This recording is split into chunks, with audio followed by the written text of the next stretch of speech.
आपको वो दिन याद होगा जब संसद के अंदर राहुल गांधी और पूरा विपक्ष कहा करता था कि ट्रंप के सामने प्रधानमंत्री मोदी झुक गए हैं, ट्रंप का नाम सुनकर मोदी डर जाते हैं। आज उन सभी दावों का पर्दाफाश हो गया है, क्योंकि विपक्ष के चेहरे पर आज एक करारा तमाचा खुद डोनाल्ड ट्रंप ने मार दिया है। जी हां, भारत के ऊपर जो ट्रंप भारी भरकम टैक्स लगाकर भारत को झुकाने की कोशिश कर रहे थे, आखिरकार ट्रंप को भी मालूम पड़ गया कि यह पुराना भारत नहीं है, जिसके प्रधानमंत्री को अमेरिका का प्रेसिडेंट गाली दे दिया करता था तो भी वहां के डिप्लोमैट्स अपनी जबान पर ताला लगा लिया करते थे। यह नया भारत है, यह झुकता नहीं बल्कि झुकाता है। और यह बात समझने के बाद भी इतने लंबे समय के डिप्लोमैटिक वॉर के बाद आखिरकार मोदी को ट्रंप के आगे नहीं बल्कि ट्रंप को मोदी के आगे झुकना पड़ा।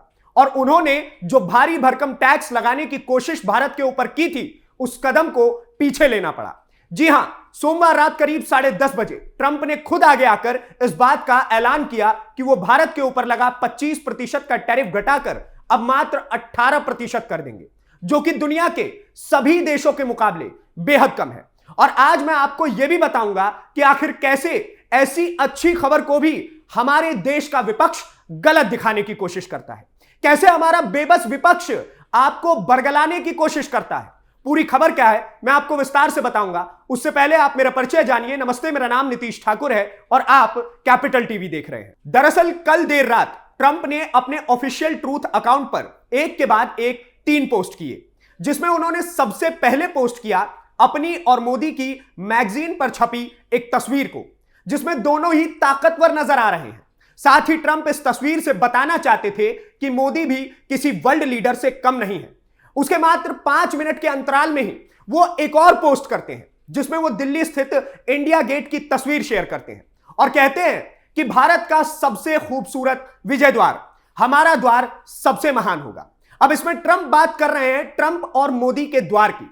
अब बात करते हैं सबसे खास और जरूरी पोस्ट की, जिसमें ट्रंप लिखते हैं कि आज सुबह भारत के प्रधानमंत्री मोदी से बात करना मेरे लिए सम्मान की बात थी। वो मेरे सबसे महान मित्रों में से एक है और अपने देश के एक शक्तिशाली और सम्मानित नेता है। हमने कई विषयों पर चर्चा की, जिनमें व्यापार और रूस तथा यूक्रेन के बीच युद्ध को समाप्त करने का विषय भी शामिल था। उन्होंने रूसी तेल खरीदना बंद करने और संयुक्त राज्य अमेरिका से तथा संभावित रूप से वेनेजुएला से कहीं अधिक तेल खरीदने पर सहमति जताई है। इससे यूक्रेन में चल रहे युद्ध को समाप्त करने में मदद मिलेगी, जिसमें हर सप्ताह हजारों लोग मारे जा रहे हैं। प्रधानमंत्री मोदी के प्रति मित्रता और सम्मान के चलते और उनके अनुरोध पर तत्काल प्रभाव से हमने संयुक्त राज्य अमेरिका और भारत के बीच एक व्यापार समझौते पर सहमति जताई है, जिसके तहत संयुक्त राज्य अमेरिका पारस्परिक टैरिफ को कम करेगा और इसे 25% से घटा करके 18% कर देगा। भारत भी इसी तरह संयुक्त राज्य अमेरिका के खिलाफ अपने टैरिफ और गैर टैरिफ बाधाओं को 0 तक कर देगा।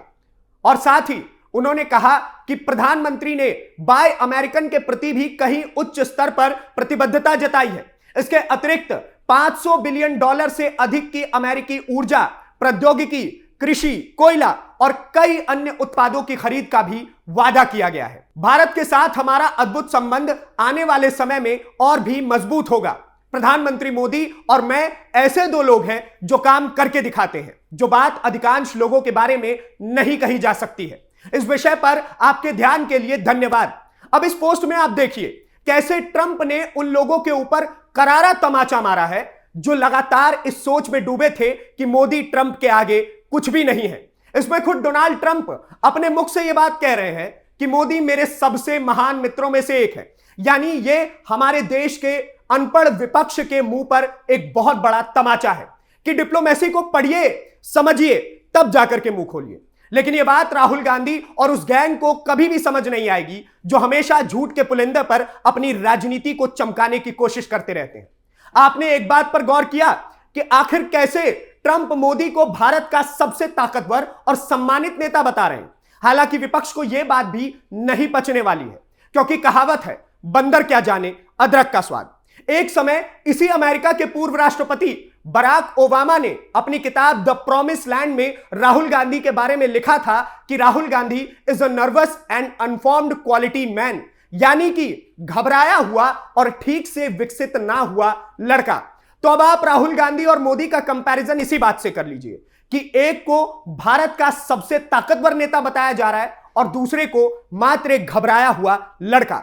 और यही कारण है कि विपक्ष ने इस समय, जब भारत के आगे अमेरिका झुक रहा था, उसी रात अपना फेक नैरेटिव चलाने के लिए कांग्रेस ने अपने ऑफिशियल अकाउंट से एक फोटो अपलोड की, जिसमें उन्होंने लिखा, ट्रंप के आगे बार बार क्यों झुक रहे हैं मोदी जी। और झूठी खबर फैलाने के लिए यह भी लिखा कि ट्रंप की वजह से भारत अब ईरान से नहीं बल्कि वेनेजुएला से तेल खरीदेगा। लेकिन हकीकत यह है कि भारत ने ईरान से तेल खरीदना साल 2019 से ही बंद कर रखा है। तो अब जरा कांग्रेस के पप्पू इस बात को समझाएं कि जिस देश से भारत ने साल 2019 से ही तेल खरीदना बंद कर रखा है, उसे कांग्रेस की सोशल मीडिया टीम अपने फेक नैरेटिव में क्यों इस्तेमाल कर रही है। इससे यह बात मालूम पड़ती है कि कांग्रेस इस देश से जुड़ी अच्छी खबरों में भी अपनी गंदगी की राजनीति को चमकाने की कोशिश करती रहती है। अब जरा बात पाकिस्तान और मुनीर की करते हैं कि बेचारे कैसे ऑपरेशन सिंदूर के बाद से ट्रंप का जूता चाटने में लग रहे थे, लेकिन अंत में हाथ में आया तो मात्र एक ठेंगा। यह बात समझना जरूरी है कि कूटनीति यानी कि डिप्लोमेसी कोई गली मोहल्ले की राजनीति नहीं होती है जहां चापलूसी करके और जोर जबरदस्ती से काम निकल जाए। मुनीर और शाहबाज शायद यही सोच रहे थे कि अगर वे अमेरिका के तत्कालीन राष्ट्रपति डोनाल्ड ट्रंप की हर बात पर हां में हां जी हजूरी मिलाते रहेंगे, उनकी तारीफ करेंगे, तो इससे भारत और अमेरिका के रिश्तों में दूरी आ जाएगी। लेकिन वे ये भूल गए कि असली कूटनीति मजबूत सोच, साफ नीयत और लंबे समय की स्थिर नीति से चलती है। कूटनीति दिखावे से नहीं बल्कि भरोसे और आत्मविश्वास से आगे बढ़ती है। और यही चीज ना तो मुनीर के पास थी और ना ही शहबाज के पास। इसके उलट भारत के प्रधानमंत्री नरेंद्र मोदी के पास एक साफ दृष्टि थी, धैर्य था और अपने देश के हितों को लेकर के स्पष्टता थी। यही वजह है कि इस पूरे कूटनीतिक संघर्ष में जीत आखिरकार भारत के हिस्से आई। न झुकने की नीति, न डरने की सोच और सही समय पर सही कदम, यही मजबूत नेतृत्व की पहचान है। और यही फर्क होता है चापलूसी से चलने वाली राजनीति और आत्मसम्मान से चलने वाली कूटनीति में। आप समझिए कि एक तरफ ट्रंप के सामने मुनीर और शाहबाज दोनों जा करके लगातार उनके साथ खाने पर बैठते थे, कभी उनको मिनरल्स दिखाया करते थे और कहा करते थे कि जी देखिए, पाकिस्तान आपके लिए भारत से भी ज्यादा महत्वपूर्ण देश हो सकता है। लेकिन उन्हें क्या मालूम था कि आखिरकार ट्रंप अपनी सोच को, समझ को अच्छे तरीके से डिप्लोमेटिक लेवल पर भारत के लिए इस्तेमाल करेंगे।